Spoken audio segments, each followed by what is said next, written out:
Hey, this is 20 minutes or less where I try to condense a topic for you in 20 minutes. If I cannot do that, I will make a part two because life is short, our time is valuable, and we have stuff to do. So, I wanted to talk today about Chris McCandless. He's the subject of this book, Into the Wild, really good book, and a great movie too, same title, Into the Wild, which is dramatized a fair amount probably, but it seems pretty true to the stories that other people tell. It is a great movie. It's one of my favorite movies, and it's really meaningful. And so I recommend that movie. It's long, but it's worth the time. And I usually don't sit still for movies too long, so it really did draw me in. So Christopher McCandless was born, and I have notes down here because I can't remember everything. Christopher McCandless was born 1978 in El Segundo, California. He was I don't know where he was in the line of siblings, but his mother and father his dad had some other kids that were older than him, and he had a little sister. And his parents' name were Billy and Walt McCandless, Billy being his mother. When Chris started growing up, he started, kind of thinking about deeper things in life. And by the time he had gone to college, he was really, thinking more about big life things. He was very privileged when he got to be, I believe, around 12, and I could be wrong. But when he was a young man, they moved to Virginia. I'm from Virginia, so that's pretty cool. His dad got a job with NASA, so he had a very privileged life. He did not want anything that wasn't given to him. I believe it seemed pretty, agreed upon by everyone that the kids were very well taken care of in that way. There were issues, it seems agreed by most, and even his family is quite clear that there were issues growing up. And that probably had a little bit to do with leading him to, find himself and to just, explore different things in life and deeper things. And he graduated from Emory University, and when he graduated, he donated all of his life savings, which was $24,000, to a charity that helps with hunger. In the end, I think that's very ironic because if you look up his cause of death, he died from starvation. So it's kind of weird, but anyway, he did that. He finished school and he took off. He just said that I'm going across the country. I want to figure things out. I want to explore. And with no ties, he did that. So he had an older car, a Datsun. His parents had offered to buy him a new car, but he declined that, and he stuck with his Datsun. The Datsun would be flooded in Arizona. There was a flash flood, and so he left on foot. He left the car for anybody who could make it run. Left a note saying that. He burnt the last of his money, took a picture of that, and took off. And the next 2 years, he would travel across the country, and that was his life, and it seemed to make him very happy. Living out in the wild, hitchhiking, being dirty, having little odd jobs. I think he jumped on the train tracks, or on the train tracks, and he got where he wanted to go that way. He canoed, he did all types of things that people would love to do, and in all types of places people would love to see. Eventually, Alaska became his destination, and he was just taken with the idea of going there, and maybe that being his final place where he was just kind of ready to end, and go on home. We don't really know. It's only speculation from his journals.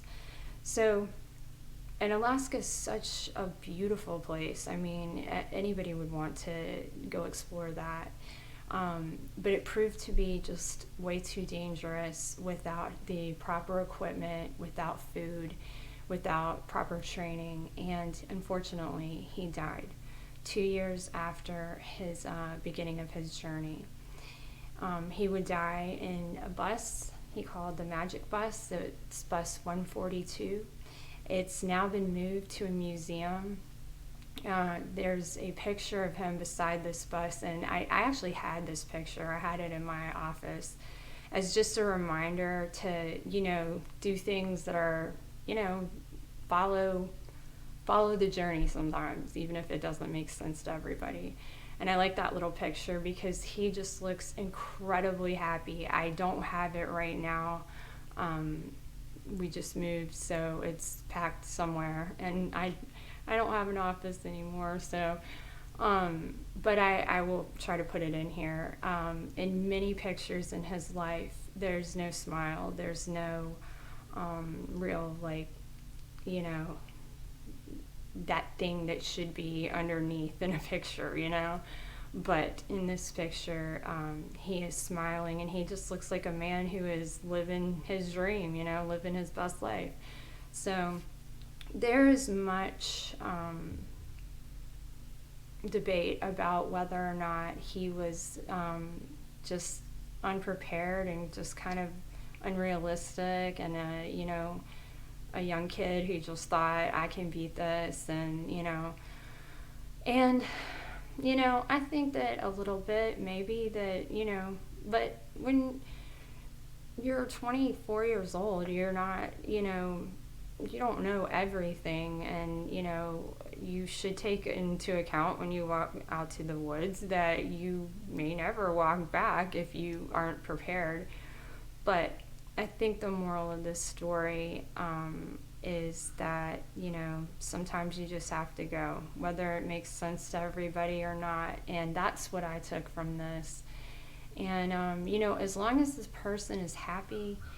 He didn't have kids. He didn't have responsibilities other than a family. If time had gone on, who knows, he would probably come home and, been part of that family again. But this is the way his life went. And, in the end, he did speak about with his sister, and that is in this book. This book is by his sister, and it just tells a lot more detail about why he felt like he needed to leave and their family situation. One thing I really took from the story was that sometimes people, it seems like, have to just really go on their own journey, whether that's just mental or actually physically, to find peace and to find whatever they're looking for, whatever that may be. In this case, forgiveness, maybe. I don't know. Only really he knows that. But at the end, when he could no longer travel out to get food, he had become so weak. There's some debate. I think they had said that there was a plant that he ate, a wild potato seed, that had poisoned him. I don't know if that has changed or that's kind of been debunked by now. His cause of death is starvation. So when he could no longer find food, he eventually just starved, and he was found in the bed in the bus. The bus had been made into a little shelter for, I guess, people that were on the trail. So it was a great find for him when he did find that. But on the bus, he had written a letter, and it was among many of the things that he wrote. But his final letter was, I've had a happy life, and I thank the Lord. Goodbye, and God bless all. So that was... to me, said that he found whatever he was looking for, and he was at peace. I mean,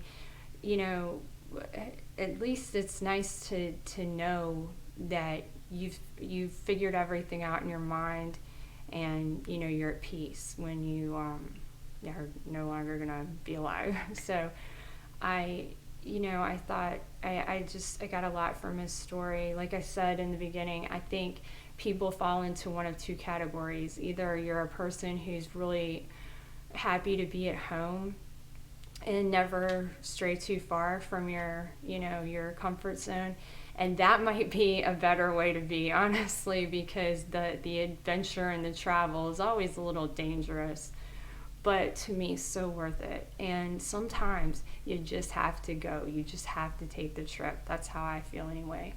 And after I saw this movie, and when I saw the movie I had to read the book. I just had to go on a little adventure because it taught me that life is so short.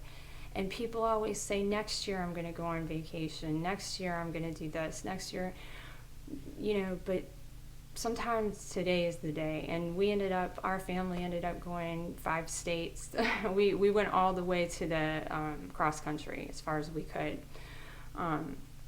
So it was inspiring to me. The movie is, I think there's some little parts in it that are not appropriate. And if you are an animal lover, there are definitely some parts that you're going to want to pass by, like the when he was eating in the woods and stuff. That's how he ate. Not something I want to see, though.